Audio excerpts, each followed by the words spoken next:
What is up, everyone? Welcome to another fantasypoints.com subscriber only live stream. This, of course, other than you people right now on YouTube. So a shout out to the YouTubers right now, getting a little bit of a free preview. That's what you get when you subscribe to Fantasy Points, the YouTube feed. But we are going to be, I guess, pulling back on that shortly because it's premium content. It's go time, it's crunch time, it's nut cutting time. And our guy, Adam Caplan, is going to sit here for about 15 minutes and talk NFL insider notes. And then we'll bring in our other guy, Greg Cosell. What's up, Mr. C? Good to see you. I'm at Panthers camp here in Spartanburg, South Carolina, which a lot of people, if you follow minor league baseball, was the home of the Phillies A-ball for many years. But now we're at Wofford, near Wofford College, where the Panthers hosted the Ravens the last 2 days. Yeah. Okay. Well, let's start there with your insider notes. What are you picking up here? Terrace Marshall seems to be absolutely balling out there, and the arrow continues to be pointing upward there. Yeah, so Robbie Anderson did not work today. DJ Moore left early. I'm told it's a minor injury. Marshall is playing inside and outside. Shi Smith played a lot of inside today. Marshall, because of the injuries, played more outside. Any buzz on Shi Smith? Because, when he was drafted, this could be a Jamison Crowder type of guy for Sam maybe. Darnold. The problem is because Marshall could play inside and outside. I don't know how much he'll play. Exactly. Good depth. Yeah. David Moore's their fourth. Their depth now is really good at wide receiver.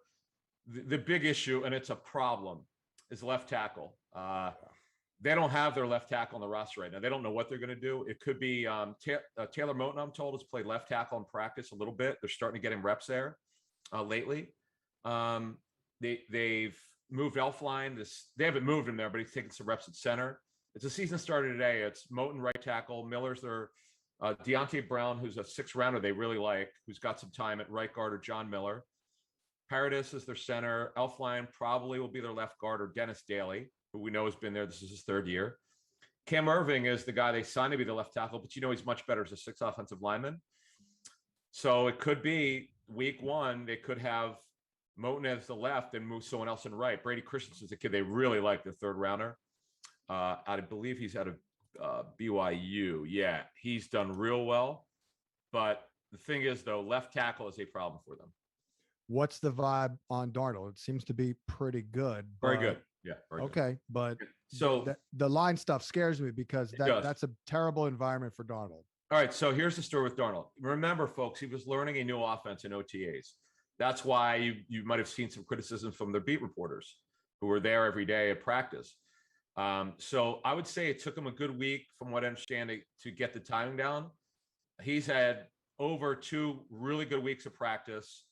His timing was phenomenal today. One person said this is one of his best practices since he's been a Panther. Ball got out. He's processing the best that he's processed here. He's got better pass targets, obviously. Dan Arnold is their slot tight end. Ian Thomas is their starting tight end, who's very athletic.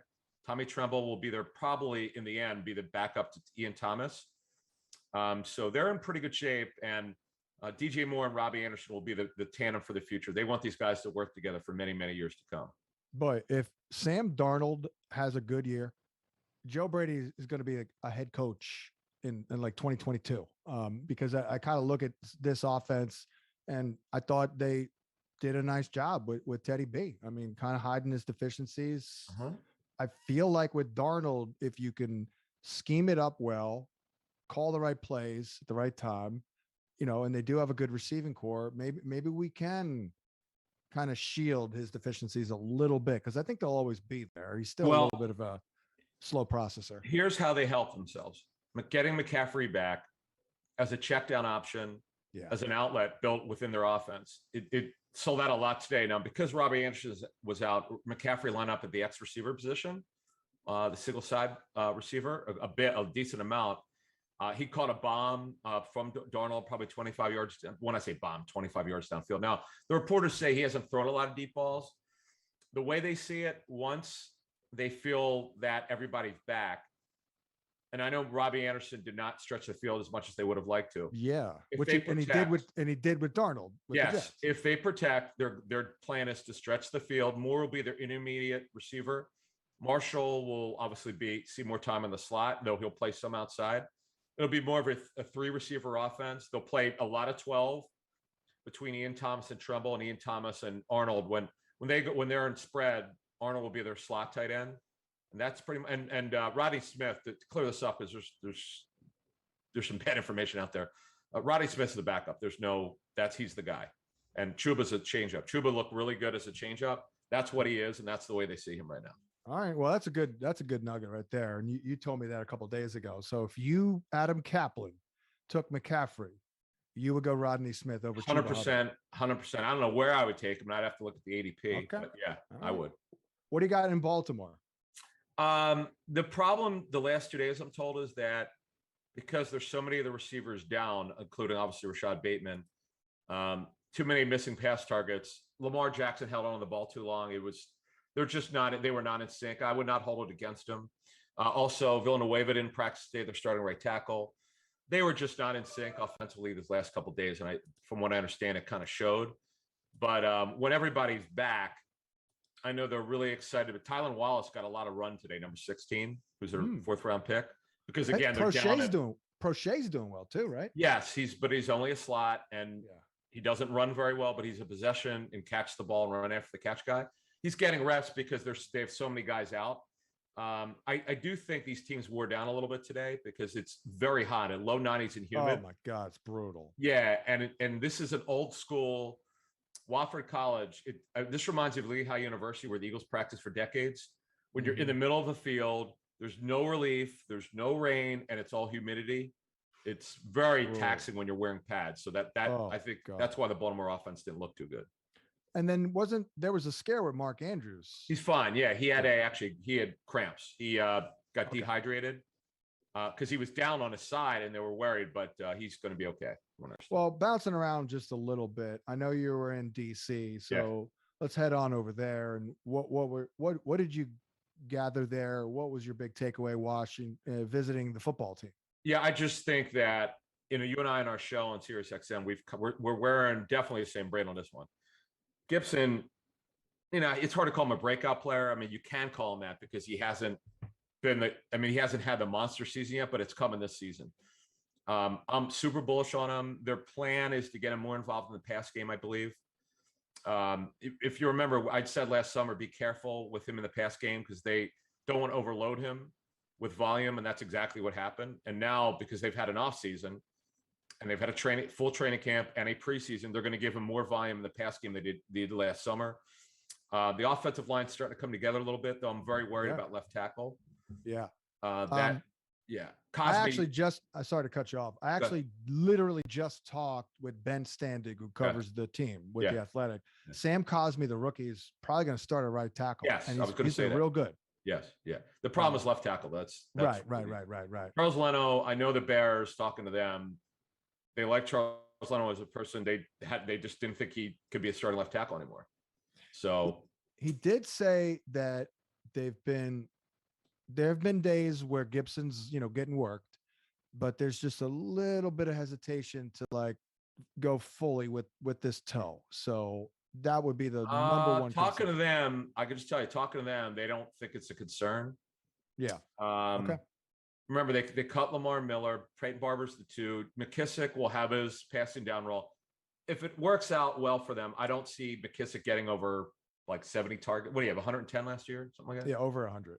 Yeah, I would say put him in the 70s. He definitely will not see as many targets as long as Gibson's healthy. Right. And then Diami Brown, Yeah. We'll see, right? Yeah, not draftable, like late last pick. Yeah, maybe. He's more of a dynasty league prospect because now Samuel's finally on the field. He missed all training camp until now. Humphreys has been one of the stories of training camp for the most part, to be a slot.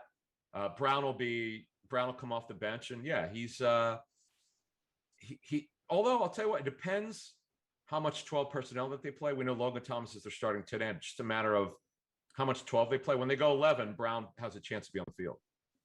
Well, let's stay in that division. Philly, you've obviously spent a lot of time there. By the way, good vibes overall in DC, I think. Pretty good in Carolina. I think they're pretty good in Philly. We're going to see Devontae Smith a little bit tonight. Better than it had been. Rager had probably his best week as an Eagle. He's still, and we'll see what he does tonight. he still needs to be more consistent. He can't have average practices with his physical ability. He had a really good OTA season. Now OTAs, they only did one-on-ones. They didn't do 7-on-7, 11-on-11. One of the few teams that didn't do that.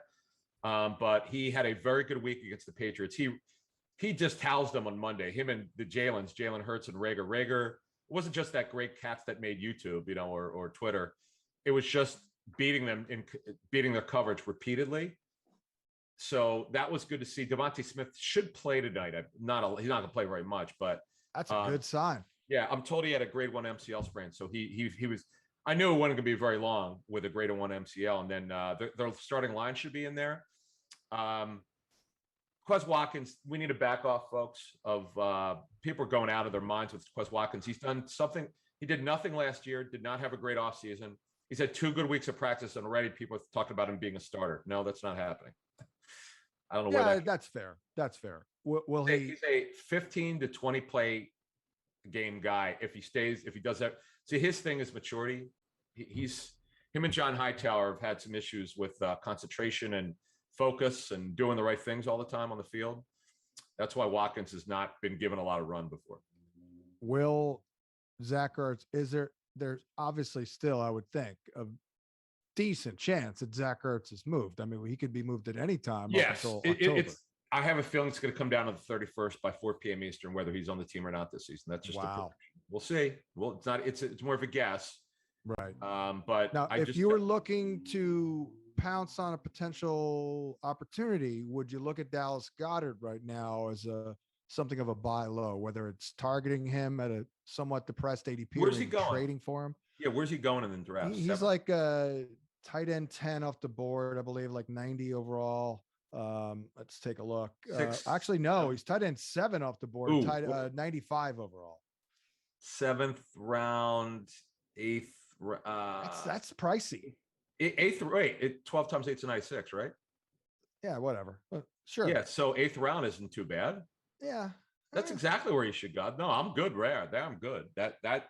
I mean, I wouldn't do 5th or 6th round, 8th round. Hell yeah. Right. Well, I guess so. Yeah, I guess that's fair. Because if look, at the end of the day, if Ertz wasn't there, his ADP would probably be around 72. Yeah, and he doesn't have his contract extension right now, and he's got a lot to play for. The one issue with him, because it's a fact, is injuries. He just has had trouble staying healthy. You and I have talked about this. He plays like Gronk. He's real long. He's susceptible for low hits because he's sort of the way that he runs. It's kind of the way it looks, but he's super gifted. He's probably one of the top 5 most talented tight ends in the NFL. He does everything well, blocks and catches and runs. Let's get your fantasy nugs from your trip in Chicago. And you know people on the Bears staff, so go. Yeah, so look, Fields, the thing about people are forgetting about Andy Dalton. Andy Dalton's had a really good camp. Like, they're pretty happy with him. They're not tempted to play Fields. They're really not, despite the media speculation. See, the media wants Fields to start so much. I don't know why this is. Me too. Because they see his gifts and they're there every day and they see how gifted he is.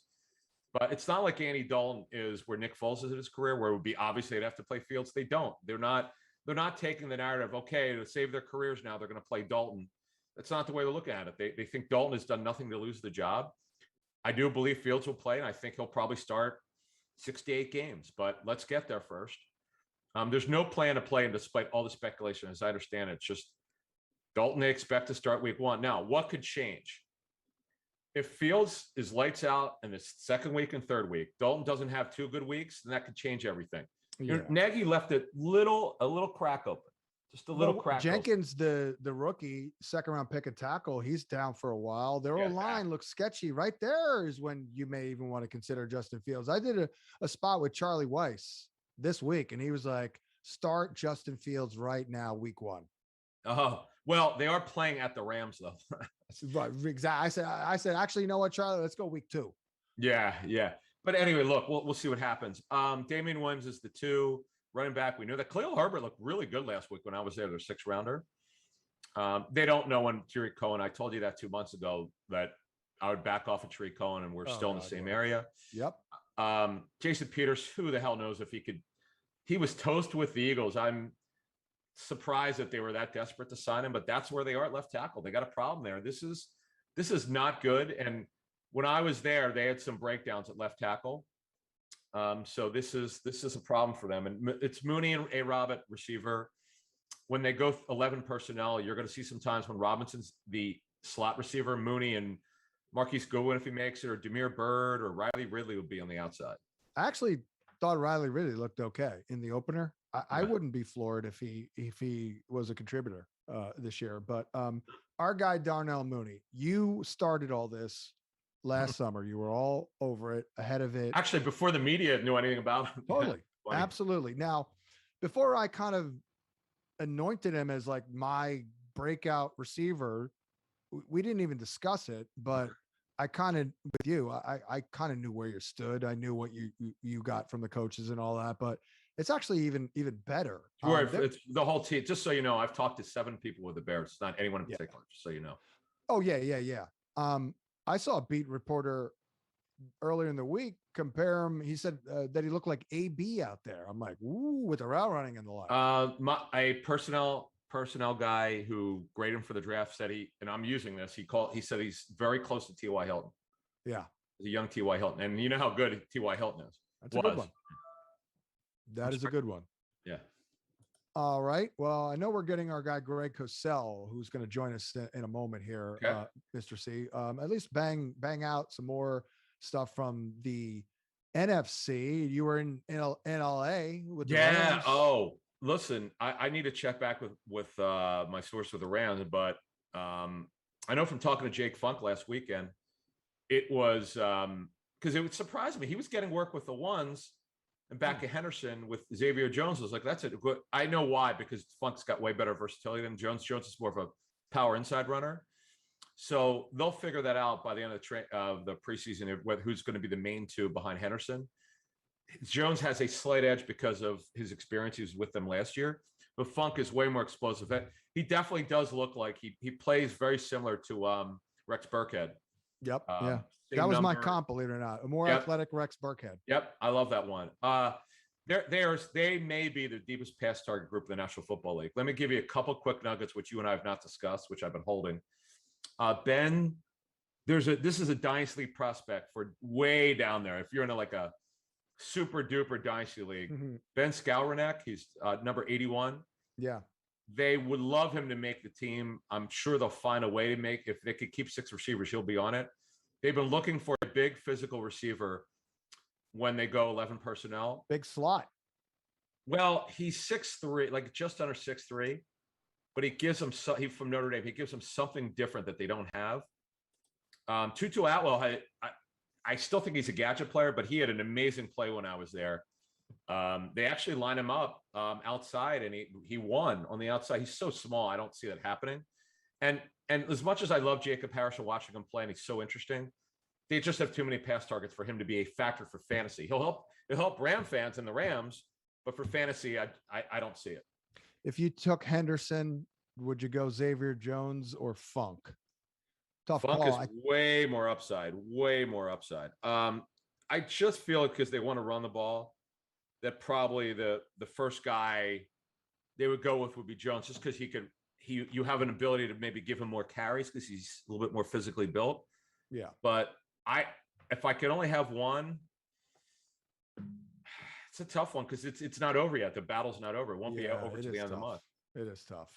It does seem like we're better off leaning toward the upside guy more often than not, but not every time. That would be Funk for sure. That would be Funk. All right. And Stafford, your opinion was not, how much did it change? Did it change None. at all? In fact, I feel even better. It's funny because I said before camp, I thought 40 touchdowns was possible. Now I'm saying it's probable. Wow. He was on this. If you want to know, this is not a criticism of Jared Goff as much as it's just a confirmation of how special